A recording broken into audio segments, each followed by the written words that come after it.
Деца, днес имате контролно. Гледайте да не преписате, да не ви пише двойка. Нема да ме хване, нема начин да ме хванем. Сега ще препишем. Че дали да... Атанас, имаш двойка. Стига де, как ме хванахте? Госпожо, ходи ми се до туалетната, ще отида, да знаете. Добре, ще дойда с вас, да съм сигурна, че не преписвате.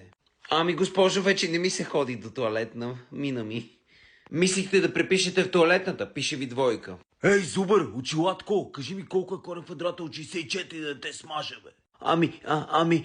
Аре, по-бързо, бе. Евгений, пише ти двойка. Зубър, после ще спукам, кам ти често. Ще пише някакви пълни глупости, колкото да имам тройка. Тия номера не минават при мене, Мартине. Имаш двойка. Госпожо, дали ще имам тройка? Не, ще имаш двойка. Рушвети в някое друго училище. Гадина? Да, мамо? Ще имаш шестица. Няма смисъл дори и контролно да правиш. О, мерси, мамо. Няма защо, сине.